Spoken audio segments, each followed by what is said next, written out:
Hi student, this side is Harish and today we will discuss chapter number 4 in chemistry for class 7 and chapter name is separation techniques. So now first we have to know why we used separation techniques. Separation of mixture into its component by various physical methods. Okay? Separation of mixture into its component by various physical method. Okay? Separation जो होता है उसके लिए हम क्या करते हैं, separation technique use करने के लिए हम सेपरेशन टेक्निक के थ्रू हम क्या करते हैं कि किसी भी मिक्सचर, कोई भी मिक्सचर को अगर हम उसके कंपोनेंट्स में सेपरेट करते हैं, ठीक है, किसी भी फिजिकल मेथड के द्वारा, तो उस प्रोसेस को हम क्या कहते हैं, सेपरेशन। नाउ जो सेपरेशन प्रोसेस होती है वो किस प्रिंसिपल पे बेस्ड है, वो प्रिंसिपल हम यहां पढ़ लेते हैं। Principle: constituents of mixture have different properties. These different properties are utilized to separate the component. As we know, when we make a mixture, then there are various components dissolved in that mixture. All right. So हर जितने भी components या फिर जितने भी constituents हमने उस mixture में use किए हैं, उन सारे components की जो properties होती हैं, whether in terms of physical properties और chemical properties, तो वो property different होती हैं। अब हमें किसी particular या हमें जब separation करना होता है तो separation करते टाइम पे हमें एक fix properties के किसी constituent या component को हमें उसमें से mixture में से अलग करना होता है, तो उस टाइम पे हम separations यूज करते हैं। So basically जो principle है उस principle के according जो component उसमें dissolve हैं mixture के अंदर, उनमें उन कंपोनेंट्स की जो डिफरेंट प्रॉपर्टीज हैं वही प्रॉपर्टीज यूटिलाइज होती हैं उनके कंपोनेंट्स को सेपरेट करने के लिए, ठीक है। अब यहां पे हम बात करते हैं कि सेपरेशन टेक्निक्स जो कंपोनेंट्स को सेपरेट करने के लिए यूज होती हैं, वो सेपरेशन मेथड्स या सेपरेशन टेक्निक्स कौन कौन सी हैं, ठीक है। सो ये जितनी भी सेपरेशन टेक्निक्स होती हैं, these all are depend on the nature and composition of mixture. हम सबसे पहले डिसाइड करते हैं कि हमारा जो मिक्सचर है उस मिक्सचर का कंपोजिशन की प्रॉपर्टीज क्या है, ठीक है, उसके अंदर जो कंपोनेंट्स हैं उनकी प्रॉपर्टीज क्या है, ठीक है। उसके बेस पे हम डिसाइड करते हैं कि हमें कौन सी सेपरेशन टेक्निक हमें यूज करनी है कंपोनेंट्स को सेपरेट करने के लिए। So here is the list of separation technique. Number 1 evaporation, 2nd crystallization, 3rd sublimation, 4th distillation, 5th fractional distillation, 6th separating funnel and 7th chromatography. So these are the possible separation techniques we will discuss in this chapter. एक बार short में मैं आपको इन सारी techniques को यहाँ पे briefly explain कर देता हूँ। एवोपरेशन टेक्निक्स के थ्रू हम किसी भी सॉलिड कंपोनेंट जो भी लिक्विड में डिजॉल्व होता है उसको हम सेपरेट कर लेते हैं, ठीक है, या फिर जो प्योर लिक्विड है उसको एवेपोरेट करके हम किसी व्हीकल में उसको कंडेंस करके उसको कलेक्ट कर लेते हैं ताकि हमें प्योर लिक्विड मिल जाता है। और जो सॉलिड पार्ट होता है मिक्सचर का वो हमारे कंटेनर में बच जाता है। तो इस टाइप से हम एवेपोरेशन टेक्निक का यूज करके हम लिक्विड को कंडेंस करके और एवेपोरेशन के थ्रू, सबसे पहले एवेपोरेशन के थ्रू वो गैसियस स्टेट में कन्वर्ट होता है, फिर उसको गैसियस स्टेट में कन्वर्ट होने के बाद उस लिक्विड को जब हम कंडेंस करके या फिर कूल करके उसको हम दोबारा से लिक्विड बनाते हैं, वो प्योर लिक्विड होता है। Now crystallization, second is crystallization. Crystallization में क्या करते हैं कि हम किसी भी सॉल्यूशन को या किसी भी मिक्सचर को हम पहले हीट करते हैं। हीट करने के बाद फिर उसको हम सैचुरेट करते हैं सॉल्यूशन को। सॉल्यूशन जब सेपरेट हो जाता है तो उसको दोबारा ठंडा करने पर वो जो उसके अंदर जो भी कंपोनेंट्स होते हैं, ठीक है, जो हम सेपरेट करना चाहते हैं, वो कंपोनेंट उसके अंदर एक सॉलिड फॉर्म में, क्रिस्टल फॉर्म में अवेलेबल हो जाते हैं, जिसे हम सेपरेट करके अलग कर लेते हैं। Now number 3 sublimation. Sublimation process में क्या होता है कि कुछ कंपोनेंट्स की प्रॉपर्टी होती है कि वो हीट होने पर directly solid to gaseous state या फिर गैसियस स्टेट से डायरेक्ट सॉलिड स्टेट में कन्वर्ट होते हैं, ठीक है। तो इस ऐसे सब्सटेंस को सेपरेट करने के लिए हम सब्लिमेशन प्रोसेस का यूज करते हैं। नाउ डेस्टिलेशन प्रोसेस में क्या होता है कि एक फिक्स टेम्परेचर पे, ठीक है, हम किसी भी कॉन्स्टिट्यूएंट्स को जब एवोपरेट हो जाता है, कोई भी जब कंपोनेंट मिक्सचर में से एवोपरेट हो जाता है एक पर्टिकुलर टेम्परेचर पे, तो उस एवोपरेट लिक्विड को जब हम कंडेंस करते हैं तो कंडेंस होने के बाद में उसको जब हम अलग बीकर में कलेक्ट करते हैं तो वो जो लिक्विड होता है वो डेस्टाइल्ड लिक्विड होता है, ठीक है, और वो प्योर होता है। Now come to the fifth point, fractional distillation. मैं आपको बता दूं किसी भी कंपोजिशन के अंदर या फिर किसी भी मिक्सचर के अंदर अगर मोर देन टू या मोर देन 2 मिक्सिबल लिक्विड्स हमें मिलाए हुए हैं, ठीक है, और जिनको किसी और अदर टेक्निक से सेपरेट नहीं किया जा सकता, तो वहां पर फ्रैक्शनल डेस्टिलेशन यूज किया जाता है, क्योंकि उसके अंदर जितने भी हमने लिक्विड यूज करें उन सभी लिक्विड्स का अपना एक पर्टिकुलर बॉइलिंग पॉइंट होता है, ठीक है। उस पर्टिकुलर बॉइलिंग पॉइंट पे हम सारे हमें अलग अलग बॉइलिंग पॉइंट पे अलग अलग वेपर को कंडेंस करना है और एक अलग कंटेनर में रखना है, ठीक है। तो ये जो अलग अलग टेम्परेचर पे अलग अलग वेपर को जब हम कंडेंस करते हैं तो हमें मिलने वाला लिक्विड भी वो डिफरेंट होता है, उसकी प्रॉपर्टीज भी डिफरेंट होती हैं। तो इस टेक्निक के थ्रू हम सारे लिक्विड्स को अलग कर लेते हैं। Now come to the separating funnel. Separating funnel में हम उन कंपोनेंट्स को हम अलग कर सकते हैं जिनकी डेंसिटी डिफरेंट होती है और वो सेपरेट लेयर फॉर्म करते हैं। तो जो सेपरेट लेयर फॉर्म होने के बाद में सेपरेटिंग फनल का यूज करके हम उसमें से दोनों जो लेयर्स हैं उनको अलग अलग कर लेते हैं। तो जो लोअर लेवल होती है, उस लोअर लेयर जो होती है उसमें जो भी कंपोनेंट अवेलेबल है या फिर जो भी लिक्विड अवेलेबल है उसकी डेंसिटी ज्यादा होती है in compare to the other liquid और अदर लिक्विड, ठीक है।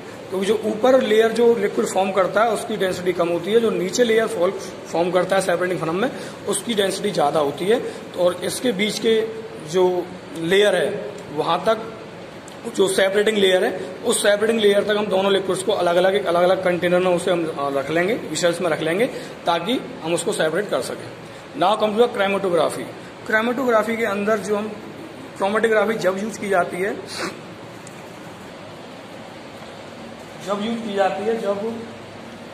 जब हमें किसी भी मिक्सचर के कुछ पार्ट्स को सेपरेट करना होता है, ठीक है, और ये जो मिक्सचर होता है वो गैस में या फिर लिक्विड फॉर्म में होता है, और ये जितने भी कंपोनेंट इस मिक्सचर में अवेलेबल होते हैं उनकी केमिकल प्रॉपर्टीज भी, ठीक है, केमिकल्स जो यूज होते हैं उसमें और जो केमिकल प्रॉपर्टीज होती हैं वो डिफरेंट होती हैं, ठीक है। तो उस टाइम हम क्रोमेटोग्राफी का यूज किया जाता है। तो अभी हमने ये एक ब्रीफली हमने यहाँ पे सबको समझा है सारी सेपरेशन टेक्निक्स को। अब इसको हम डिटेल इन सब की डिटेल्स विद एग्जाम्पल हम यहाँ पे डिस्कस करेंगे और एक्सपेरिमेंट्स की हेल्प से समझेंगे कि हम कौन कौन से मिक्सचर के किस किस कॉन्स्टिट्यूएंट्स को हम किस किस सेपरेशन टेक्निक्स के थ्रू से सेपरेट कर सकते हैं। Now come to the book explanation part.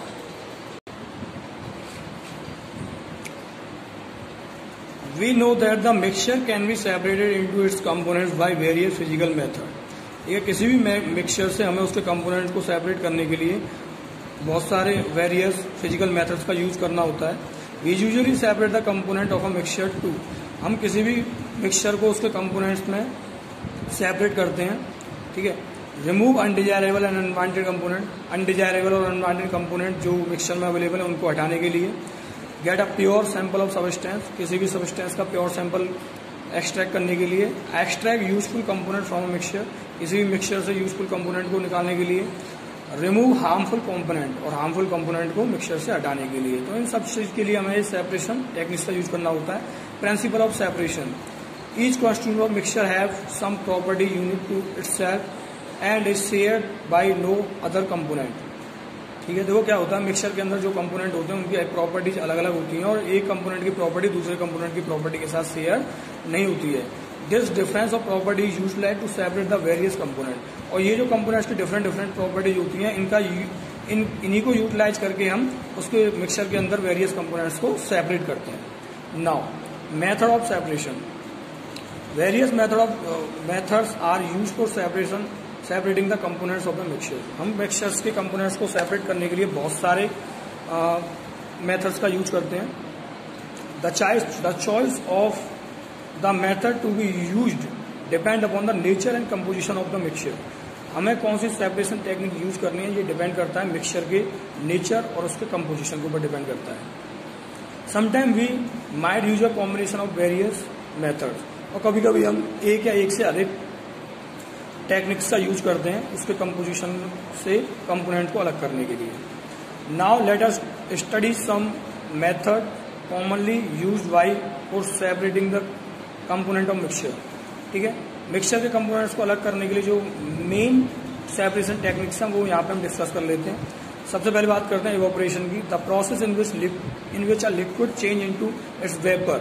ठीक है, लिक्विड सबसे पहले वेपर में कन्वर्ट होता है, एदर बाय एक्सपोजिंग इट और इट टू एयर और by heating is called evaporation.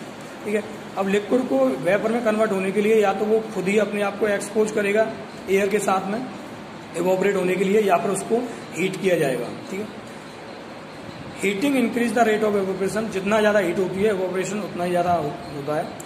It can be use to obtain the solid component from a homogeneous mixture of solid liquid.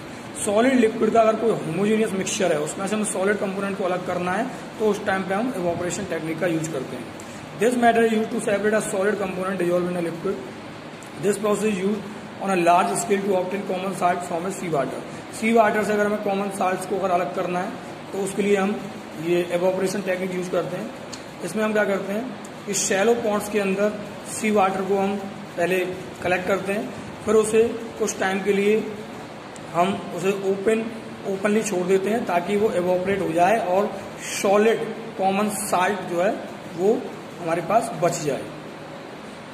यहाँ पे जो इवोपरेशन होता है वो उसको जो हीट मिलती है वो सन की हेल्प से मिलती है, और सन उसको वाटर को, जो सी वाटर है उसको इवोपरेट करता है और सॉलिड साल्ट हमारे लेफ्ट बिहाइंड, मतलब सॉलिड साल्ट जो है वो हमारे पास बचता है सैलो पॉन्ड्स के अंदर। ना यहाँ पे एक एक्सपेरिमेंट दिया हुआ है, इस एक्सपेरिमेंट को समझ लेते हैं। To separate the components of a mixture by evaporation. यहाँ पे एक मिक्सचर दिया हुआ है, ये मिक्सचर है pure salt in the beaker and dissolve to make a salt solution. तो यहाँ पे एक साल्ट सॉल्यूशन बनाया है हमने वाटर में साल्ट को डिजॉल्व करके। ठीक है, तो हमने क्या किया, यहाँ पे देखो ये आप फिगर देख सकते हो, यहाँ पे हमने वायर गेज का यूज किया हुआ है, बर्नर का यूज किया हुआ है, एक ट्राइपॉड स्टैंड का यूज किया हुआ है। ठीक है, और एक यहाँ पे एक रिसीवर कंटेनर का यूज किया हुआ है। तो हम क्या करते हैं, चाइना डिस्क की हेल्प में, चाइना डिस्क में एक सॉल्यूशन मिलाते हैं, सॉल्यूशन को हम चाइना डिस्क में रखते हैं। ये सॉल्यूशन जो है वो साल्ट और वाटर का सॉल्यूशन है, और इस सॉल्यूशन को हम सैंड बाथ के ऊपर रखते हैं और वायर गेज बर्नर और ट्राइपॉड स्टैंड की हेल्प से हम इसे बर्न करना स्टार्ट करते हैं। तो जब सैंड बाथ जब हमारा हीट होना स्टार्ट होता है तो चाइना डिस्क में रखा हुआ सॉल्यूशन इवोपरेट होना स्टार्ट होता है। फाइनली जब पूरा सॉल्यूशन इवोपरेट हो जाता है तो सॉलिड फॉर्म में बचा हुआ जो रेजिड्यू पार्ट है, वो रेजिड्यू पार्ट जो है हमारा वो साल्ट होगा। ठीक है, so this is the experiment of the evaporation. Now come to the second separation technique, crystallization. The process of cooling a hot concentrated solution of substance to obtain crystal is called crystallization. जैसा कि मैंने आपको पहले ही बताया था कि हम क्या करते हैं, किसी भी सॉल्यूशन को हम गर्म करते हैं।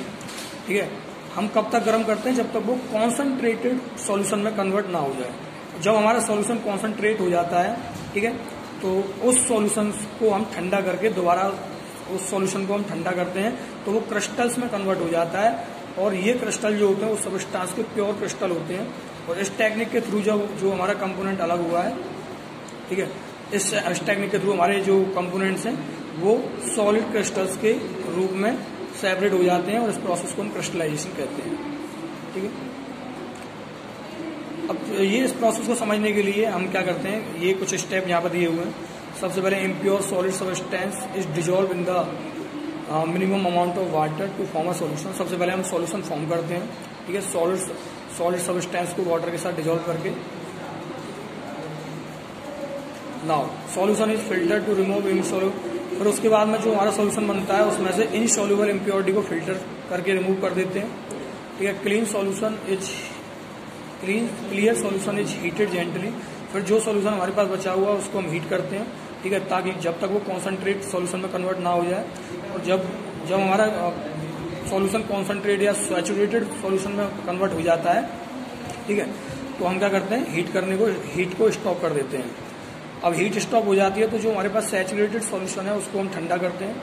ठंडा करने के बाद क्रिस्टल ऑफ प्योर सॉलिड है फॉर्म। तो जैसे हम उस सॉल्यूशन को ठंडा करते हैं तो हमारे पास प्योर सॉलिड के क्रिस्टल अवेलेबल हो जाते हैं, ठीक है। और इन प्योर सॉलिड क्रिस्टल्स को हम फिल्टर करके और उसको ड्राई करके उसको हम क्रिस्टल्स को अलग कर लेते हैं। तो ये क्रिस्टल जो होते हैं ये प्योर क्रिस्टल होते हैं किसी भी सबस्टेंस के या उसके कंपोनेंट्स के। इसको एक एक्सपेरिमेंट के थ्रू समझ लेंगे। यहाँ पे हम देखेंगे एक बर्नर यूज किया हुआ है, हमने ट्राइपॉड स्टैंड यूज किया हुआ है, उसके साथ वायर गेज यूज किया हुआ है, ठीक है। तो यहाँ पे एक वाटर वेड यूज किया हुआ है। इस वाटर वेड को हम यहाँ पर हीट करते हैं। तो जो हमने सॉल्यूशन लिया है चाइना डिश में, ये सॉल्यूशन हमने लिया है कॉपर सल्फेट सॉल्यूशन लिया हुआ है। जब इसको हम हीट करना स्टार्ट करते हैं तो इसका जो लिक्विड पार्ट है वो इवोपरेट हो जाता है और फाइनली इसको हम लिक्विड, इसमें से कुछ जो लिक्विड पार्ट है, कुछ लिक्विड पार्ट इसका इवोपरेट हो जाता है और जो कॉपर सल्फेट सॉल्यूशन है वो पूरा का पूरा सॉल्यूशन हीट हो जाता है, ठीक है। तो मोस्टली सॉल्यूशन हीट होने के बाद में जब ये अच्छी तरह से हीट हो जाता है तो इसको हम इसकी हीटिंग बंद कर देते हैं। जब ये सैचुरेटेड सॉल्यूशन बन जाता है, मतलब कि जब इसमें से लिक्विड इवोपरेट होना स्टार्ट होता है तो इवोपरेट होते होते एक कंडीशन ऐसी हो जाती है कि ये सॉल्यूशन कॉन्सनट्रेटेड हो जाता है और या फिर सैचुरेटेड हो जाता है। इस सैचुरेटेड सॉल्यूशन को, जैसे ही सॉल्यूशन हमारा सैचुरेटेड हो जाता है तो हम इसको फर्दर हीट करना बंद कर देंगे और इसको हम ठंडा करेंगे। ठंडा करने के बाद हम देखते हैं कि जो कॉपर सल्फेट सॉल्यूशन के अंदर जो कॉपर सल्फेट था वो क्रिस्टल फॉर्म में कन्वर्ट हो गया है। अब इस क्रिस्टल को हम सेपरेट कर लेते हैं। Separation technique separate the copper sulphate crystal from the solution bye filtration. इसको इन क्रिस्टल्स को सुखा के पहले इनको फिल्टर कर लेंगे। फिल्टर के थ्रू हम जो कॉपर सल्फेट के क्रिस्टल्स हैं उसको अलग कर लेंगे, उनको सुखा लेंगे, ठीक है। तो finally we obtain pure copper sulphate crystal in china dish. तो चाइना डिश में जो क्रिस्टल है वो कॉपर सल्फेट के प्योर क्रिस्टल है। So this is all about the crystallization process. Now come to sublimation. Sublimation process वहां use किया जाता है जहां पर सॉलिड को डायरेक्टली वेपर में कन्वर्ट किया जा सकता है हीटिंग करके, और वेपर को दोबारा सॉलिड में कन्वर्ट किया जा सकता है कूलिंग करके, ठीक है। तो यहाँ पे इसको आप समझ सकते हैं, इसके थ्रू सॉलिड को जब हीट करते हैं वो वेपर में कन्वर्ट होता है, वेपर को कूल करते हैं तो वो अगेन सॉलिड में कन्वर्ट हो जाता है। तो जो मिडिल फॉर्म है दैट मीन्स लिक्विड फॉर्म, इसमें सब्सटेंस लिक्विड फॉर्म में या मिक्सचर हमारा लिक्विड फॉर्म में नहीं आ पाता है। तो इसको हम एक्सपेरिमेंट के थ्रू समझ लेते हैं। एक ट्राइपॉड और बर्नर की हेल्प से हमने यहाँ पे वायर गेज का यूज किया हुआ है। वायर गेज के ऊपर हमने चाइना डिश में सॉलिड आयोडीन, हमने क्या किया है यहाँ पे सॉलिड आयोडीन को हमने यहाँ पे रखा हुआ है। जब इसको हम हीट करना स्टार्ट करते हैं तो सॉलिड आयोडीन लिक्विड में कन्वर्ट ना होकर डायरेक्ट आयोडीन का वेपर फॉर्म होती है, ठीक है। Solid iodine sublimes on heating. This means that the solid iodine get convert directly into vapor on heating। तो देखो बहुत कम ऐसे कंपोनेंट हैं जो कि सब्लिमेशन प्रोसेस को यूज करते हैं, लेकिन जिन कंपोनेंट्स के अंदर सब्लिमेशन प्रोसेस यूज होता है तो वो कंपोनेंट है aluminium chloride, iodine, camphor, naphthalene and anthracene. So these are the substance which they undergo through the sublimation process। अब यहाँ पे क्या होता है, जिस सब्सटेंस को हम सब्लिमेशन में यूज करते हैं उस सब्सटेंस को सब्लाइम कहते हैं, और सब्लिमेशन के बाद जो हमें सब्सटेंस मिलता है उसको हम सब्लिमेट कहते हैं। इसको हम एक एक्सपेरिमेंट के थ्रू समझ लेंगे। सब्लिमेशन प्रोसेस को एक्सपेरिमेंट के थ्रू समझेंगे। हमने क्या किया है, यहाँ पे हमने एक इवेपोरेशन डिश यूज की हुई है, ठीक है। ये पूरा इंस्ट्रूमेंट हमने यूज किया हुआ है इस मिक्सचर को हीट करने के लिए, ठीक है। इसमें जो मिक्सचर है वो है एल्यूमिनियम क्लोराइड और कॉमन साल्ट का मिक्सचर हमने यहाँ लिया हुआ है, ठीक है। अब इस मिक्सचर को हमने हीट करना स्टार्ट किया। जब हम हीट करेंगे तो हम क्या देखते हैं, हीट करने से पहले हम इसको पूरा सेट कर लेते हैं। इवेपोरेशन डिश का यूज किया है। इवेपोरेशन डिश में हमने सॉल्यूशन ले लिया, इसके ऊपर हमने फनल को हमने उल्टा करके रख दिया है, ठीक है। फनल को उल्टा करके रखने पर हमने क्या किया, फनल के ऊपर एक कॉटन कॉटन प्लग हमने यूज किया हुआ है यहाँ पे। तो अब क्या करेंगे, इसको हम जब हीट करेंगे तो क्या होगा कि एक white fume evolve and rise inside the funnel. एक वाइट कलर की फ्यूम है वो इवॉल्व होगी और इस फनल के ऊपर हमें दिखाई देगी, ठीक है। और यहाँ पे ये कॉटन प्लग के थ्रू हम इसको यहाँ पे इसको बंद कर देंगे। तो हम क्या देखते हैं कि जो वाइट फ्यूम है वो कुछ टाइम के बाद बंद हो जाती है। तो वाइट फ्यूम जैसे ही बंद हो जाएगी तो हम इस जो ऊपर हमने फनल रखा हुआ है इस फनल को इसके ऊपर से हटा देंगे। तो फनल की साइड्स में आप देखेंगे, साइड्स में देखने पे आपको पता लगेगा कि यहाँ पे व्हाइट कलर का एक पाउडर इसकी चारों इनर साइड्स में व्हाइट कलर का पाउडर हमें दिखाई देगा। तो जब व्हाइट कलर के पाउडर को जब हम अलग करेंगे तो हमें पता लगेगा कि जो ये पाउडर है we see aluminium chloride are sticking on the wall of the funnel. तो जो फनल की वॉल पे जो व्हाइट कलर का जो पाउडर हमें दिखाई दे रहा है वो क्या है, वो एल्यूमिनियम क्लोराइड है, pure aluminium chloride. Right, now come to the distillation, the process of converting.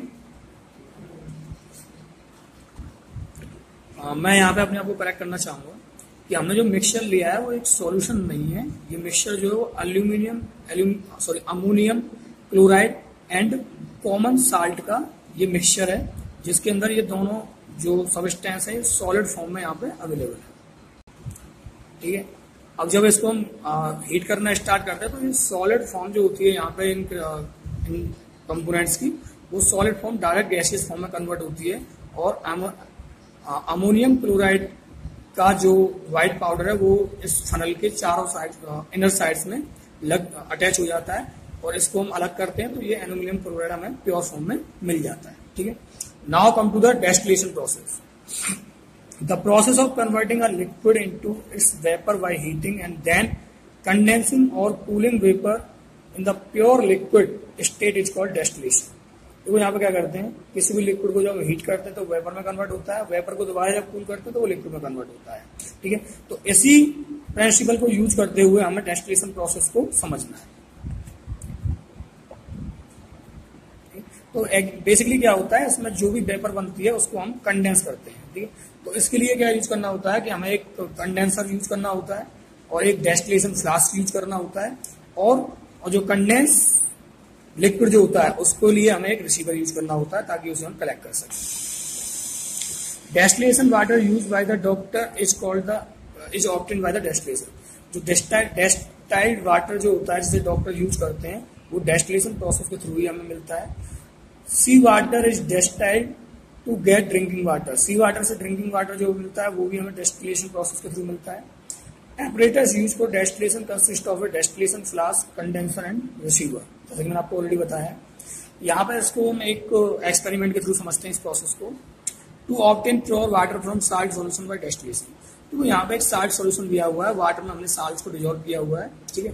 इसको जब हम हीट करना स्टार्ट करते हैं तो ये इसकी वेपर जो होती है, ठीक है, इसकी वेपर को हम कलेक्ट करते हैं इसमें लाइविक कंडेंसर में, और ये वेपर यहाँ पे कंडेंस होने के बाद जो हमें यहाँ पे लिक्विड मिलता है, ठीक है, प्योर लिक्विड एज डिस्टाइल्ड। तो यहाँ पे जो लिक्विड मिलता है ये प्योर डिस्टाइल्ड लिक्विड होता है, ठीक है। तो यहाँ पे इसका यूज समझ लेंगे।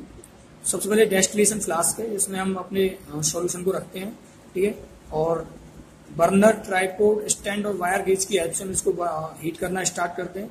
लाइविक कंडेंसर के अंदर जो हमारी वेपर है वो कंडेंस होती है और फाइनली हमें लिक्विड हमें रिसीवर में हम कलेक्ट कर लेते हैं।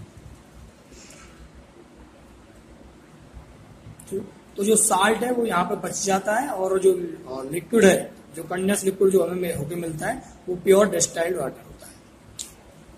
और जो हमें फाइनली जो लिक्विड मिलता है डेस्टिलेशन के बाद उसे हम क्या कहते हैं, डेस्टिलेट हम उसे कहते हैं। फ्रैक्शनल डेस्टिलेशन, अब हम ये तो हुआ डेस्टिलेशन जब हमारे पास में दो कंपोनेंट है, ठीक है, दो कंपोनेंट में से हमें किसी एक कंपोनेंट को सेपरेट करना है तो हम डेस्टिलेशन प्रोसेस का यूज करते हैं। लेकिन जब हमारे पास मोर देन 2 मिक्सिबल लिक्विड्स हमारे पास अवेलेबल है, ठीक है, तो उसके लिए हमें क्या करना होता है, फ्रैक्शनल डेस्टिलेशन यूज करना होता है। Fractional distillation is the process of separating 2 or more miscible liquid by distillation.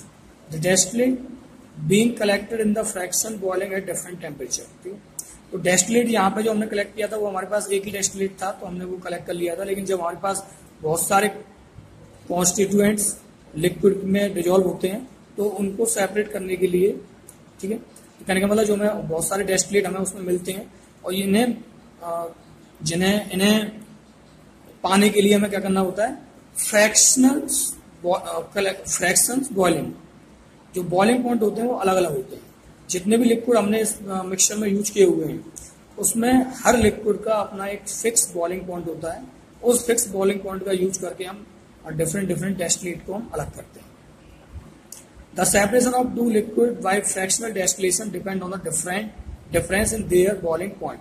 उनके बॉइलिंग पॉइंट में जो डिफरेंस होता है उसी का यूज करके हम फ्रैक्शनल डेस्टिलेशन प्रोसेस का यूज करते हैं। Fractional distillation is carried out by using a fractionating column. एक फ्रैक्शनेटिंग कॉलम का हम फ्रैक्शनेटिंग कॉलम का यूज करते हैं फ्रैक्शनल डेस्टिलेशन में। ये हम फिगर के थ्रू समझेंगे इस चीज को। तो देखो अब ये जो यहाँ पे पूरा सिस्टम दिया हुआ है फ्रैक्शनल डेस्टिलेशन को समझाने के लिए, तो देखो यहाँ पे क्या mixture of alcohol and water. फिलहाल यहाँ पे दो मिक्सचर हमें दिए हुए हैं, या एक मिक्सचर दिया हुआ है हमें एल्कोहल एंड वाटर का। इस मिक्सचर को जब हम हीट करना स्टार्ट करते हैं, ठीक है, तो सबसे पहले हम इसमें जो हमने इंस्ट्रूमेंट यूज किया उसके बारे में डिस्कस कर लेते हैं। सबसे पहले डेस्टिलेशन फ्लास्क लिया है हमने, ठीक है, एक ट्राइपॉड स्टैंड लिया है, वायर गेज लिया है, बर्नर लिया है, ठीक है, मिक्सचर हमने लिया है यहाँ पे। फिर हमने यहाँ पे एक फ्रैक्शनेटिंग कॉलम हमने यूज किया है, जैसे हमने आपको भी बताया थोड़ी देर पहले। फ्रैक्शनेटिंग कॉलम ये होता है, इसमें ग्लास बेड यूज होते हैं। ग्लास बेड्स की हेल्प से हम जो टेम्परेचर है उसको हम डाउन करते हैं, ठीक है। जैसे आप देख सकते हैं ग्लास बेड के जो लोअर साइड होती है वहां पर टेम्परेचर ज्यादा होता है और अपर साइड में टेम्परेचर कम होता है, ठीक है। और यहाँ पे हम थर्मामीटर यूज करते हैं ताकि हमें इंस्टेंटली किसी भी टाइम पे अगर हमें जो वेपर है उस वेपर का टेम्परेचर हमें फाइंड आउट करना है तो थर्मामीटर की हेल्प से हम करते हैं। फाइनली यहाँ पे हमने एक लाइव कंडेंसर यूज किया है ताकि जो भी वेपर बनेगी उसको हम यहाँ पे कंडेंस करेंगे। कंडेंस करने के बाद जो हमें लिक्विड मिलेगा, ठीक है, जिस पर्टिकुलर बॉइलिंग पॉइंट पे या वेपर का जो भी टेम्परेचर है उस फिक्स पर्टिकुलर टेम्परेचर पे जो भी हमें लिक्विड मिल रहा है उस लिक्विड को हम अलग अलग सेपरेट करते जाएंगे बीकर के थ्रू, ठीक है। तो इसे समझ लेते हैं। देखो हमने यहाँ पे क्या लिया है, एल्कोहल और वाटर का मिक्सचर लिया है। जैसे कि आपको पता है जो एल्कोहल होता है उसका बॉइलिंग पॉइंट 78 डिग्री सेंटीग्रेड होता है, वाटर का बॉइलिंग पॉइंट 100 डिग्री सेंटीग्रेड होता है। तो जब इसको हम हीट करना स्टार्ट करेंगे तो 70 सबसे पहले टेम्परेचर राइज होगा। टेम्परेचर राइज होने के बाद जैसे टेम्परेचर हमारा 78 डिग्री सेंटीग्रेड पर पहुंचेगा तो जो वेपर होगी हमारी, वो वेपर किसकी होगी, वो एल्कोहल वेपर यहाँ पे हमें मिलेगी, ठीक है। और उससे पहले हम यहाँ पे ग्लास बेड का यूज करके जो अदर कंपोनेंट की वेपर है वो यहीं पे कंडेंस होकर वो वापस नीचे आ जाएगी, ठीक है। फाइनली जब 78 डिग्री सेंटीग्रेड पे जब अपर साइड जो होगी फ्रैक्शनेटिंग कॉलम की जो अपर साइड है वहां पे जो वेपर बनेगी वो 78 डिग्री सेंटीग्रेड पे एल्कोहल की ही वेपर होगी। इस वेपर को कंडेंस करेंगे और बीकर में कलेक्ट कर लेंगे तो हमारे पास प्योर एल्कोहल यहाँ पे कलेक्ट होकर आ जाएगा। जैसे ही एल्कोहल हमारा कंप्लीटली सेपरेट हो जाएगा उसके बाद में 100 डिग्री सेंटीग्रेड का टेम्परेचर आने के बाद हमारा वाटर इवोपरेट होना स्टार्ट होगा। वाटर की वेपर को हम कलेक्ट करेंगे, ठीक है, लाइव कंडेंसर में। और यहाँ पर कंडेंस होने के बाद जो लिक्विड हमें मिलेगा, ठीक है, या जो भी हमें लिक्विड इस बीकर के अंदर मिलेगा वो क्या होगा, वो हमारा वाटर होगा। तो इस प्रोसेस के थ्रू आपने देखा कि वाटर और एल्कोहल दोनों को हमने सेपरेट कर लिया है। Now come to the separating funnel. Separating funnel हम बेसिकली वहां यूज करते हैं जहां पे हमें जो कंपोनेंट हमने मिक्सचर में यूज किए हैं उनकी डेंसिटी डिफरेंट है और वो अपनी डेंसिटी डिफरेंस की वजह से वो अलग अलग लेयर फॉर्म करते हैं, ठीक है। तो इसको यहाँ पे फिगर के थ्रू समझ लेते हैं। To separate immiscible liquids kerosene oil and water by using separating funnel. हमने क्या करा है, एक सेपरेटिंग फनल के अंदर हमने केरोसिन और वाटर का हमने मिक्सचर यूज किया है। ओके, तो हम समझते हैं। हमने जो यहाँ पे मिक्सचर लिया है वो हमने केरोसिन ऑयल और वाटर का मिक्सचर लिया हुआ है यहाँ पे, ठीक है।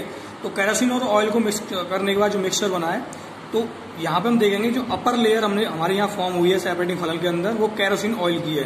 क्योंकि केरोसिन ऑयल जो होता है वो लाइटर होता है, because the density of kerosene oil is less than the density of water. तो वाटर का जो लेयर है वो लोअर लेवल होगा और केरोसिन का जो लेयर है वो अपर लेयर होगा। तो यहाँ पे हम क्या करेंगे, सेपरेटिंग फनल का यूज करेंगे। सेपरेटिंग फनल में आप देखेंगे कि यहाँ पे एक स्टॉप कॉक होता है। स्टॉप कॉक की हेल्प से हम यहाँ पर जो लिक्विड का फ्लो है उसको हम रेगुलेट करते हैं, कंट्रोल करते हैं। तो हम फर्स्ट लेयर जो वाटर की बनी हुई है उसके लिए हम एक बीकर यूज करते हैं उसको कलेक्ट करने के लिए, और स्टॉप कॉक को हम ओपन करते हैं तो हमारी जो फर्स्ट लेयर है वो वाटर की यहाँ पे बीकर में वाटर हमारा कलेक्ट होकर आ जाता है। इसको हम अलग कर देते हैं, स्टॉप कॉक को हम क्लोज कर देते हैं, तो जो मिक्सचर का फ्लो है वो बंद हो जाता है। नाउ अब हम क्या करते हैं, दूसरा बीकर ला के हम इसके नीचे रखते हैं और स्टॉप कॉक को हम दोबारा से ओपन करते हैं। तो स्टॉप कॉक जैसे ही ओपन होता है तो जो नेक्स्ट लिक्विड हमारा बीकर के अंदर आता है वो केरोसिन ऑयल का होता है। और फिर फाइनली ये दोनों को हम अलग अलग बीकर में कलेक्ट करके इन दोनों लिक्विड को हम सेपरेट कर लेते हैं सेपरेटिंग फनल की टेक्निक्स का यूज करके। नाउ अब हम बात करते हैं क्रोमेटोग्राफी की। Chromatography is a technique use for the separating the parts of the mixture of either gas और लिक्विड सॉल्यूशन। किसी भी गैस और लिक्विड सॉल्यूशंस के पार्ट को हमें अगर सेपरेट करना है तो वहां पे हम क्रोमेटोग्राफी का यूज करते हैं, ठीक है। क्योंकि जो हमारे पास जो मिक्सचर में जो कंपोनेंट होते हैं वो उनकी केमिकल, उनके अंदर जो यूज केमिकल है वो बहुत डिफरेंट होता है। Example, pen ink are often made up of different colour. हमारे पास जो पेन की जो इंक हम यूज करते हैं वो उसमें डिफरेंट टाइप्स के कलर अवेलेबल होते हैं। It work on the principle of different absorption of substances on the surface of the absorbent. हमारे पास एक ऑब्जर्वेंट होता है जिसपे हम इन लिक्विड्स को हम एब्जॉर्ब कराते हैं, ठीक है। और एब्जॉर्ब कराने के बाद में जो डिफरेंट केमिकल्स उस मिक्सचर में यूज हुए हैं उन केमिकल्स की हम अलग अलग लेयर हमारी फॉर्म होती हैं। तो बेसिकली हम क्रोमेटोग्राफी यूज करते टाइम पे हमें दो टाइप के सबस्टेंस यूज करने होते हैं। पहला है मोबाइल फेज और दूसरा है स्टेशनरी फेज। स्टेशनरी फेज में हम किसी एब्जॉर्बर का यूज करते हैं, जैसे लिक्विड और solid through which the tested substance is carried. हमें जो भी सब्सटेंस टेस्ट करना होता है उसके लिए हमें स्टेशनरी फेज यूज करना होता है। लाइक एक एब्जॉर्बर भी हो सकता है, लाइक कॉफी फिल्टर पेपर, ठीक है, paper towel. These are the example of stationary phase. Mobile phase gas और liquid that transport the solution being tested through the other substances. किसी भी सब्सटेंस के साथ में हम मोबाइल फेज का यूज जब हम करते हैं तो वो स्टेशनरी फेज में हमने जो भी हमने सब्सटेंस यूज किया है उसके ऊपर वो एक मूविंग कंडीशन में आता है, मतलब कि उसकी अलग अलग लेयर उसमें मूव करती हैं। एब्जॉर्प्शन जब उसका स्टार्ट होता है सब्सटेंस का तो उसकी लेयर्स में लिक्विड मूव करता है, ठीक है। तो जो लेयर है हम उसमें डिफाइन करते हैं। एब्जॉर्वेंट के अंदर हम लेयर डिफाइन करते हैं। उस लेयर पे हमें पता होता है कि किस पर्टिकुलर लेयर पे कौन सा केमिकल आके एब्जॉर्ब हुआ है। नाउ इसको समझने के लिए हम पेपर क्रोमेटोग्राफी को समझेंगे।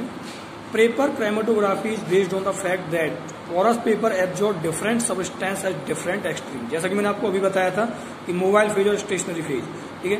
तो यहाँ पे जो भी सब्सटेंस हम यूज करेंगे उस सब्सटेंस के अंदर जो डिफरेंट कंपोनेंट्स हैं वो डिफरेंट लेवल पे अपने आप को एब्जॉर्ब करवाएंगे, ठीक है। तो paper chromato is based on the fact that the porous paper absorb. यहाँ पोरस पेपर जो है वो स्टेशनरी फेज में अवेलेबल है और जो डिफरेंट सब्सटेंस है वो मोबाइल फेज में अवेलेबल है, और ये जो एब्जॉर्ब होंगे वो डिफरेंट एक्सट्रीम में होंगे। Now here we will understand the paper chromatography with the help of this experiment. Our aim in this experiment is to separate a mixture of red and blue ink into its components using paper chromatography। Paper chromatography का use करके हम ink में से blue और red components को अलग करेंगे, ठीक है। तो इसके लिए आप देखो इसको समझना होगा। सबसे पहले हम क्या करेंगे, एक पेपर लेंगे हम यहाँ पे फिल्टर पेपर की एक स्ट्रिप लेंगे और इस स्ट्रिप को हम प्रॉपरली कट करेंगे चारों साइड से और इसमें एक लाइन मार्क कर देंगे हॉरिजॉन्टली, ठीक है। हॉरिजॉन्टली लाइन मार्क करने के बाद जो इंक की ड्रॉप है, उस इंक की ड्रॉप को इस लाइन के मिडिल पे हम रखेंगे। लाइन के मिडिल पे रखने के बाद हमें एक सॉल्यूशन लेना होगा, सॉल्वेंट। एज ए सॉल्वेंट हमें एक सॉल्यूशन यूज करना है।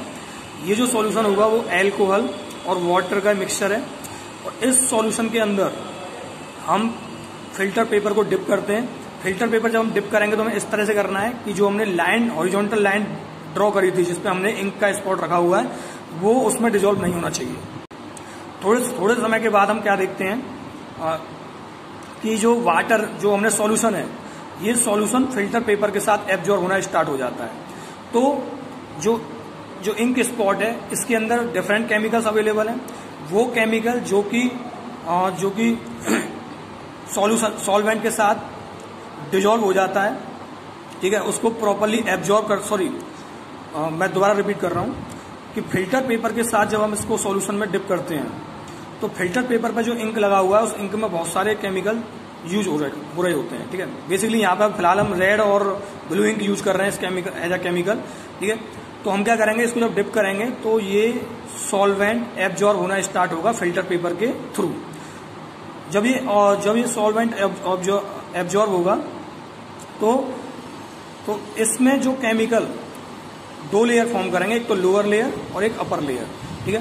तो अपर साइड में जो केमिकल जाएगा और लोअर साइड में जो केमिकल जाएगा उसमें क्या डिफरेंस होगा। जो लोअर साइड में जो हमारा सब्सटेंस रहेगा, ठीक है, या जो केमिकल हमारा लोअर साइड में रहेगा, लोअर साइड में केमिकल वो रहेगा जो कि सॉल्वेंट को ज्यादा एब्जॉर्ब करेगा, ठीक है। तो वो लोअर साइड में रहेगा। और अपर साइड में जो जाएगा, जो केमिकल कॉन्स्टिट्यूएंट अपर साइड में जाएगा, वो सॉल्वेंट को कम एब्जॉर्ब करेगा और उसके अंदर कंप्लीटली डिजोल्व हो जाएगा, ठीक है। तो कहने का मतलब जो केमिकल यहाँ पे जो एब्जॉर्ब करेगा सॉल्वेंट को, तो उसका वेट ज्यादा रहने की वजह से लोअर पार्ट पर रहेगा, और जो अपर पार्ट पे है वो कंप्लीटली डिजोल्व होने के बाद में वो अपर लेयर फॉर्म करेगा। तो आप देखेंगे कि 2 दिन के बाद में कि हमें 2 अलग अलग कलर कंपोनेंट हमें वहां फिल्टर पेपर पे मिलेंगे। तो डे 1 में हमें एक कलर कंपोनेंट मिलेगा जो कि रेड कलर का है, ठीक है, और ब्लू कलर का कंपोनेंट हमें दूसरे दिन मिलेगा जो कि उससे सेपरेट होके हमें दिखाई देगा। तो substance that are strongly absorb by the paper and mix only slightly in the solvent, मतलब एब्जॉर्ब तो अच्छे से हुए हैं, स्ट्रांगली एब्जॉर्ब हुए हैं, लेकिन सॉल्वेंट के अंदर मिक्स स्लाइटली हुए हैं। तो वो जो होंगे वो शॉर्ट डिस्टेंस फॉर्म करेंगे, मतलब शॉर्ट डिस्टेंस पे हम वो कंपोनेंट हमारा आ जाएगा। और हायर डिस्टेंस पे जो कंपोनेंट आएगा वो कौन सा आएगा, जो कि स्ट्रांगली एब्जॉर्ब नहीं होगा और डिजॉल्व इजीली हो जाएगा, तो वो हायर लेवल फॉर्म करेगा। तो इस तरह से ये यहाँ पे हमने क्या देखा, पोरस पेपर पे या फिल्टर पेपर पे ये दोनों कंपोनेंट हमें अलग अलग मिल जाएंगे। इसका एडवांटेज क्या होता है क्रोमेटोग्राफी का, कि हम स्मॉल अमाउंट में, हमारे पास अगर केमिकल डिजॉल्व है मिक्सचर में, तो हम उसको अलग अलग कर सकते हैं, ठीक है। Substance with similar physical and chemical properties which are otherwise difficult to separate and can easily separate by this method, ठीक है। Substance with similar physical and chemical property, जिन सबस्टेंस की फिजिकल और केमिकल प्रॉपर्टी सेम होती है उसको separate करने के लिए हम इस टेक्निक का यूज करते हैं। क्वांटिटेटिव एस्टिमेशन, और जब ये अलग अलग हम इसको सेपरेट कर लेते हैं तो इसका हम क्वांटिटेटिव एस्टिमेशन भी हम हम कैलकुलेट कर सकते हैं। सो this is all about the chapter number 4 in chemistry of class 7. Now we come to the book exercise and question answer of this chapter. Okay, now here in the book exercise, question number 1 is select the correct options. In the process of evaporation, which one of the following pieces of laboratory apparatus should not be used? ठीक है, इनमें से कौन सा piece है जो laboratory में use नहीं होता है evaporation प्रोसेस को यूज करते हैं? The right answer is filter funnel. Second, dye in the water soluble makers may be separated by means of, the right option is C, chromatography. ठीक है, जो डाई होती है वो उसको dye in water soluble markers may be separated by means of water soluble marker पे जो die है उसको सेपरेट करने की टेक्निक क्रोमेटोग्राफी होती है। Now number 3, the diagram show the operators for separating soil and water what are the labelled parts. जो A और बी है इसमें ये क्या है, तो ए और बी जो है वो ऑप्शन बी करेक्ट है। ए इसमें रेजिड्यू है और बी इसमें फिल्ट्रेट है। Now 4, oil and water can B separate by using separating फलन, क्योंकि ऑयल और वाटर की डेंसिटी अलग अलग होती है, तो सेपरेटिंग फलन का यूज करके हम इनको अलग अलग कर सकते हैं। Now come to the next one, which one of the following pair of separation technique will both separate sand from mixture of salt and water. इसके लिए यूज होता है वो है distillation and evaporation. Now come to the next, fill in the true false. In evaporation heating decrease the rate of evaporation, no it will increase, so this is false. Separation funnel is used for separation of component of a mixture between two immiscible liquids. If it's true, friction distillation is used to separate mixture of immiscible liquid. No, because it's the miscible liquid. So it is false. Now number 4, the solid substance which are undergoes sublimation is called sublime. That's true. Distillation is employed for the separation of liquid from volatile impurity. No, because false, because it's a non-volatile impurities.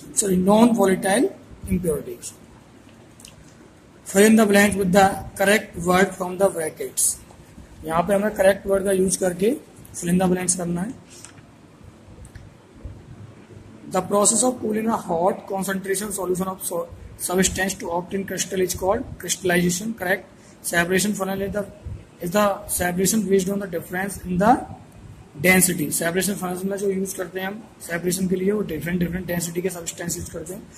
The solid obtained by cooling the vapor of the solid is called sublimate. तो sublimation process में जो vapour के बाद जो हमें solid form होके आता है उसे हम sublimate कहते हैं। Salt is obtained from seawater by the process of evaporation. The mixture of acetone water can be separated by fractional distillation, क्योंकि इनके बॉइलिंग पॉइंट डिफरेंट होते हैं। Now come to the matching chromatography. The right answer is dye and pigment. Dye और pigment को अलग करने के लिए क्रोमेटोग्राफी यूज करनी होती है। Fractional distillation, the right answer is E, ethanol and water. Ethanol and water को सेपरेट करने के लिए फ्रैक्शनल डेस्टिलेशन का यूज करते हैं। सब्लिमेशन नंबर 3, नेफ्थलीन के लिए हम सब्लिमेशन यूज करते हैं। एवोपरेशन के लिए कॉमन साल्ट और सी वाटर को अलग करने के लिए हमें evaporation. And last 5th, separating funnel. Right option is B, mercury and water. Mercury और वाटर को अलग करने के लिए हमें सेपरेटिंग फनल का यूज करना होता है। नाउ और बनाओ the all given 4 option, water, common salt will be odd because water and common salt will be separate from the evaporation technique, and the rest of the other mixture will get separated. They are constituted with the help of separating funnel. Now number 2, funnel. Here in the given options, funnel used in sublimation. All right, and the rest of the instrument will use in fractional distillation. Now next one, density is used in separating funnel. Rest of the other factor are factors to change the rate of evaporation. Now come to the understanding ideas. One word and one sentence answer. One word or one sentence answer. Which type of mixture are separated by evaporation? Evaporation के through किस type के mixture separate होते हैं? Separate solid dissolve in liquid. जो solid liquid में dissolve होते हैं उनको हम एवोपरेशन टेक्निक के थ्रू अलग कर सकते हैं। Which method is use to separate mixture of naphthalene and common salt. Naphthalene और कॉमन साल्ट के मिक्सचर को अलग करने के लिए हमें सब्लिमेशन प्रोसेस यूज करना होता है। Now name the phases in the separating funnel. Separating funnel में कौन कौन से फेज होते हैं? Aqueous phase and organic solvent phase. Number 4, which method is used to separate the part of mixture of either a gas or liquid solution containing different chemicals के जो gas और liquid होते हैं सॉल्यूशन के अंदर, उनको सेपरेट करने के लिए हमें क्रोमेटोग्राफी टेक्निक यूज करनी होती है।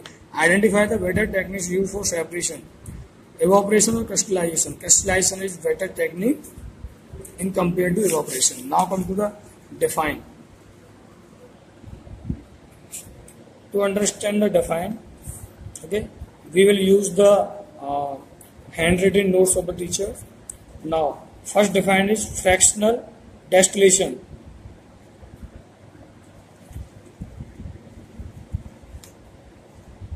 Fractional distillation, it is a process of separating two or more miscible liquid by distillation. ठीक है, दो या दो से अधिक मिक्सिबल लिक्विड को सेपरेट करने के लिए हम डेस्टिलेशन, फ्रैक्शनल डेस्टिलेशन प्रोसेस का यूज करते हैं। नाउ सेकंड क्रोमेटोग्राफी, यहाँ पे आप एक काम कर लेना, मिक्सिबल लिक्विड बाई के बाद आएगा यहाँ पर separating, sorry, fractional distillation. Now number second chromatography, it is the technique used for separating the parts of mixture of either a gas or liquid solution contain different chemical content अगर किसी liquid के अंदर हैं तो उसे separate करने के लिए हमें क्रोमेटोग्राफी यूज करनी होती है। Now we come to the next define is distillate. The condense liquid which is collected in the receiver is known as distillate. ठीक है, तो कहने का मतलब कि जो कंडेंस लिक्विड होता है, उस कंडेंस लिक्विड जो कि हमारा रिसीवर के अंदर आता है उसे हम डेस्टिलेट कहते हैं। Number 4 sublimation, the process of changing of liquid directly into the vapour on heating और changing of the vapour into solid is called sublimation.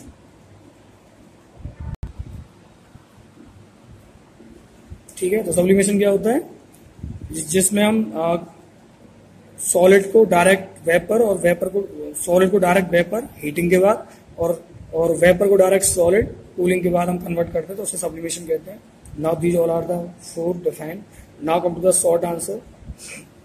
First question number first, for distillation to be used to separate air into oxygen, nitrogen, carbon dioxide, argon, so fourth, explain.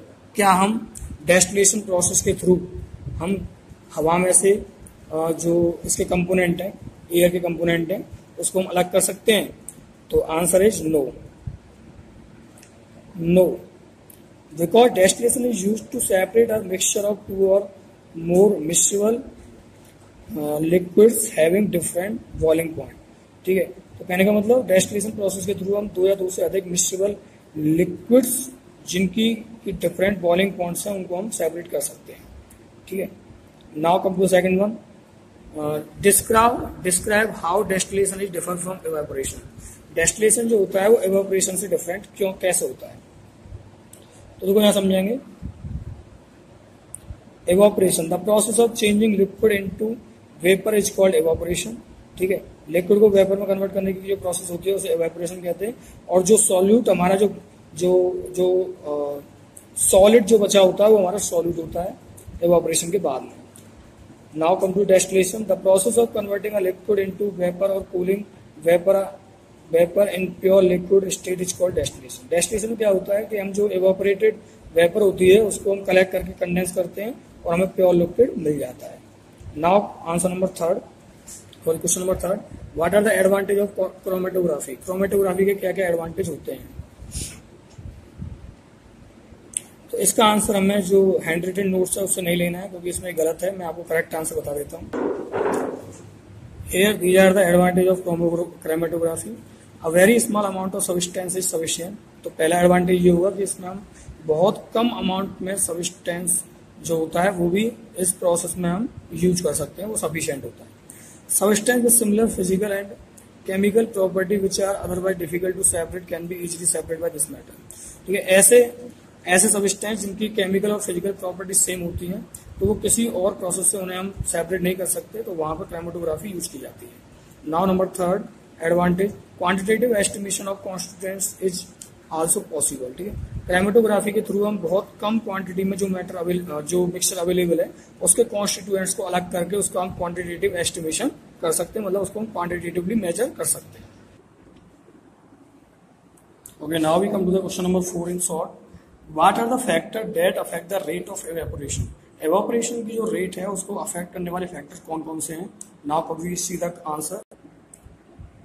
So following are the factor that affect the rate of evaporation.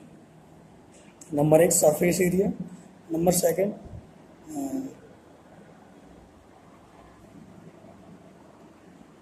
Temperature, number 3 humidity and number 4 speed of wind. So these are the 4 factors on which rate of evaporation is depend. Now we come to the next question, and the next question is write the applications of fractional distillation. Application of fractional distillation, it is used to separate crude oil. Crude oils में से constituents को अलग करने के लिए हम fractional distillation use करते हैं। Now it is use to separate gases of air. Air से गैसेज को अलग करने के लिए भी हमें फ्रैक्शनल डेस्टिलेशन का यूज करना होता है। Now come to the answer number 6, question number 6। Explain the method use to separate coconut oil and water. ठीक है, कोकोनट ऑयल से वाटर को सेपरेट करने की कोकोनट ऑयल और वाटर को सेपरेट करने के लिए टेक्निक्स हम कौन सी यूज करेंगे। तो या the right answer is the answer given in the handwritten notes is wrong, so we will prefer the answers of book notes। जो मैंने आपको बुक नोट्स में आंसर दिया वो आपको प्रेफर करना है। तो उसमें आंसर्स के अकॉर्डिंग सेपरेट कोकोनट ऑयल और वाटर को सेपरेट करने के लिए हम सेपरेटिंग फनल का यूज करते हैं, क्योंकि कोकोनट ऑयल और वाटर की डेंसिटी डिफरेंट होती है। जिसमें कोकोनट ऑयल की डेंसिटी है वो कम होती है, वाटर की डेंसिटी ज्यादा होती है। तो वाटर लोअर लेवल फॉर्म करता है, coconut oil upper layer form करता है, जिसको हम स्टॉप कॉक के थ्रू उन दोनों को सेपरेट व्हीसल्स में कलेक्ट कर लेंगे, तो हमारा कोकोनट ऑयल और वाटर दोनों सेपरेट हो जाएंगे। ठीक है, तो इसलिए बुक नोट्स जो मैंने आपको प्रोवाइड करें उसमें से इसका आंसर दिखेंगे, उसका आंसर मैंने आपको एक्सप्लेन कर दिया है। Now come to the 7th answer. What is the Liebig condenser, write the function of Liebig condenser. Liebig condenser क्या होता है, उसका फंक्शन क्या होता है। Here the answer, Liebig condenser is a long glass tube surrounded by a wider glass tube.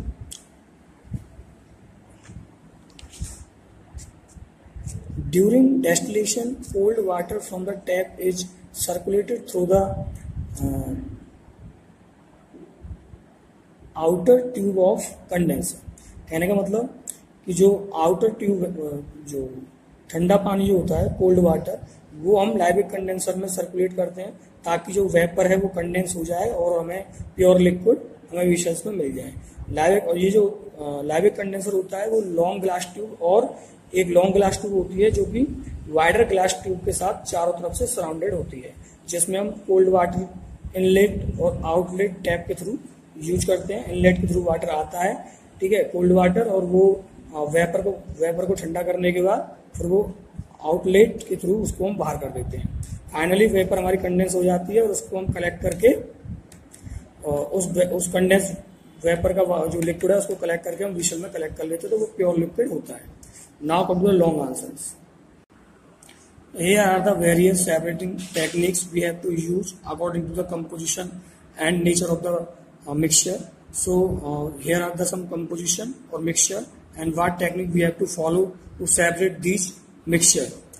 So number A, sugar from sugar solution. Sugar solution से sugar को हम सेपरेट करने के लिए क्या यूज करते हैं, evaporation. Naphthalene from a mixture of common salt and naphthalene, इसके लिए सब्लिमेशन यूज होता है। Alcohol from mixture of alcohol and water, इसके लिए फ्रैक्शनल डेस्टिलेशन का यूज करते हैं। Water from a salt solution, इसके लिए एवेपोरेशन का यूज होता है। Potassium nitrate from mixture of a potassium nitrate and potassium chloride, इसके लिए फ्रैक्शनल डेस्टिलेशन का यूज करेंगे। Orange and blue dyes from the black ink, इसके लिए क्रोमेटोग्राफी का यूज करेंगे। Sawdust from a mixture of sawdust and salt, इसके लिए फिल्ट्रेशन एंड एवोपरेशन टेक्निक का यूज करेंगे, दोनों को एक साथ। Name the method you will employ to separate. Suspended solid जो होते हैं लिक्विड्स के अंदर, उसे हम फिल्ट्रेशन टेक्निक के थ्रू कर सकते हैं। इसके अलावा insoluble solid one having higher density than that of other, ठीक है, हायर डेंसिटी के सब्सटेंस को और दूसरी डेंसिटी के सब्सटेंस के साथ जो कि इनसॉल्युबल है, ठीक है, उसको कैसे अलग कर सकते हैं, उसके लिए sedimentation can decantation process use की जाती है। Now come to next one. Mixture of two solid having both have different solubility in the same solvent. The right answer is fractional distillation. Now come to the next one. Soluble solid from liquid को अलग करने के लिए हम distillation use करते हैं. Immiscible liquids को अलग करने के लिए यूजिंग सेपरेटिंग फनल का यूज करते हैं. मिसिबल लिक्विड्स को अलग करने के लिए फ्रैक्शनल डेस्टिलेशन का यूज करते हैं. What process would you use to separate and collect alcohol boiling point 78 from 70 degree centigrade from a mixture of alcohol and water. Assume that the boiling point of water is 100 degree centigrade. कहने का मतलब 100 degree centigrade का water और 78 degree centigrade boiling point का alcohol अगर हमने mix किया हुआ है तो उसको हम सेपरेट किस टेक्निक के थ्रू करेंगे. तो मैं आपको बता दूं उसके लिए हम फ्रैक्शनल डेस्टिलेशन टेक्निक का यूज करते हैं. For the answer of this question, you have to prefer book notes. I have already provided you. Okay. So according to this answer, alcohol can be separated from the mixture of alcohol and water with the help of fractional distillation. ठीक है. तो पहले हम इसको heat करना start करेंगे. जब हमारा बॉइलिंग पॉइंट 78 डिग्री सेंटीग्रेड की वेपर को जब हम कलेक्ट करेंगे तो उसको लैविक कंडेंसर के थ्रू कंडेंस करके जो हमें लिक्विड मिलेगा वो एल्कोहल होगा. और 100 डिग्री सेंटीग्रेड जब हम वेपर को कंडेंस करेंगे तो वो हमारा लिक्विड क्या होगा, वो हमारा water होगा. Now come to next one, fourth. Petrol is one of the fraction obtained from the crude oil by the process of fractional distillation. What is meant by fractional distillation? Fractional distillation से आप क्या समझते हैं? The answer is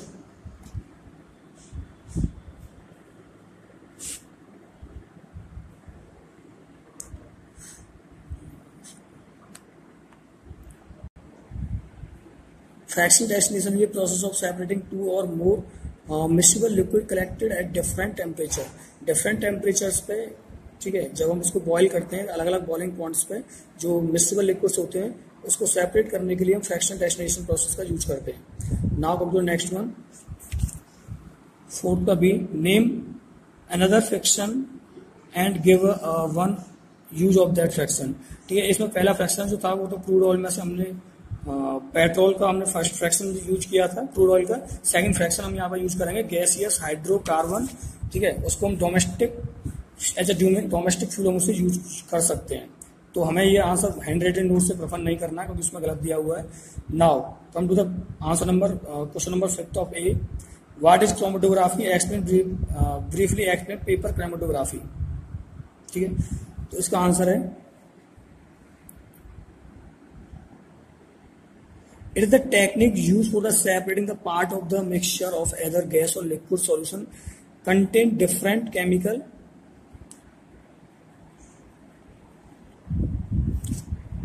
कहने का मतलब कि अगर कोई एक मिक्सचर के अंदर जितने भी कॉन्स्टिट्यूएंट हैं उनकी जो केमिकल्स हैं वो डिफरेंट केमिकल से बने हुए हैं तो उसको सेपरेट करने के लिए हम क्रोमेटोग्राफी टेक्निक का यूज करते हैं.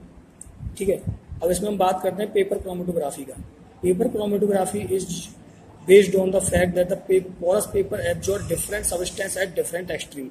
ठीक है, तो जो जितने भी सबस्टेंस उसमें यूज होते हैं उन सबस्टेंस को उनका जब एब्जॉर्ब करते हैं एक एब्जॉर्बेंट पे तो उसके जो लेवल्स होते हैं वो डिफरेंट होते हैं. ठीक है, तो इसे हम पेपर क्रोमेटोग्राफी के थ्रू यूज करते हैं. Now come to the next C. B Y this technique is very useful. तो इसके दो यूज हैं यहाँ पे मेनली. Carried out using very small amount, बहुत कम स्मॉल अमाउंट पे भी हम इस टेक्निक को यूज करते हैं. Substance under investigation are not destroyed. और इस टेक्निक में जो सब्सटेंस यूज होते हैं वो प्रोसेस के टाइम पे डिस्ट्रॉय नहीं होते हैं. State briefly how would you separate the dye present in the black ink. इसके लिए आपको बुक नोट प्रेफर करना होगा.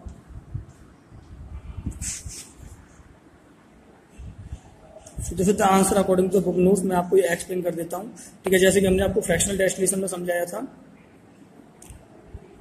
ये हमने आपको पेपर क्रोमेटोग्राफी के अंदर हमने समझाया था कि जब हम डाई को ब्लैक इंक से हम डाई को अलग करते हैं तो उसके लिए हमें पेपर क्रोमेटोग्राफी यूज करनी होती है. तो हमें ब्लैक इंक का कोई भी स्पॉट हम अपने पोरस पेपर पे लेते हैं. पोरस पेपर पे लेने के बाद उसको हम एक सॉल्यूशन में उसे डिप करते हैं ताकि वो उसमें कंप्लीटली डिजॉल्व नहीं होना चाहिए. जो स्पॉट है इनका वो उसके ऊपर रहना चाहिए.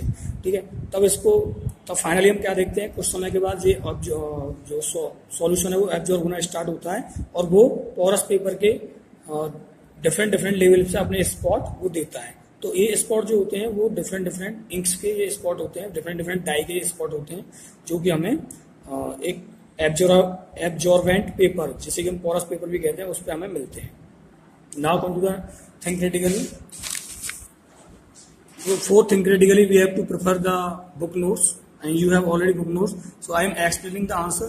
Why does the dense white deposit appear near the top of the tube in which ammonium chloride is heated? जो अमोनियम क्लोराइड हम हीट करते हैं तो उसमें क्या होता है, व्हाइट डिपॉजिट की फ्लेम फनल के ऊपर, फनल के इनसाइड एज पे चिपक पेस्टिश हो जाती है, जिससे हम बाद में कलेक्ट करके उसे अलग कर लेते हैं। ठीक है। Now next, two miscible liquid A and B are present in the solution. The boiling point of A is 60 degree while the B is 90 degree centigrade. Suggest the method to separate them. उनको suggest कर, देखो A एक substance है जिसका boiling point 60 degree centigrade है और B है जिसका 90 डिग्री सेंटीग्रेड है। इसको अलग करने के लिए हम कौन सी टेक्निक का यूज करेंगे? फ्रैक्शनल डिस्टिलेशन टेक्निक का यूज करेंगे, क्योंकि डिफरेंट बॉइलिंग पॉइंट्स पे हम लिक्विड को कंडेंस कर, सॉरी वेपर को कंडेंस करेंगे और उसको हम कंटेनर में कलेक्ट करके उसे अलग अलग कर लेंगे। ठीक है। So here are the answer of think critically from the with the help of book notes. So I am just explaining here. You can see the answer from here. Now last one is, can we separate alcohol dissolved in water by using a separating funnel? If yes, then describe the procedure. If not, then explain. कहने का मतलब ये कि हम alcohol से water को हम separating funnel से डिजॉल्व नहीं कर सकते, क्योंकि इनकी डेंसिटी सेम होती है, लेकिन बॉइलिंग पॉइंट डिफरेंट होने की वजह से इसमें हम फ्रैक्शनल डेस्टिलेशन टेक्निक का यूज करते हैं और डिफरेंट डिफरेंट टेम्परेचर्स पे या बॉइलिंग पॉइंट्स पे हम उसको उसकी वेपर को कंडेंस करके अलग बीकर में या फिर किसी भी कंटेनर में हम कलेक्ट करेंगे, तो अल्कोहल और वाटर दोनों में अलग अलग होकर मिल जाएंगे। Thank you. This is all about the chapter number 4 in chemistry. Thank you.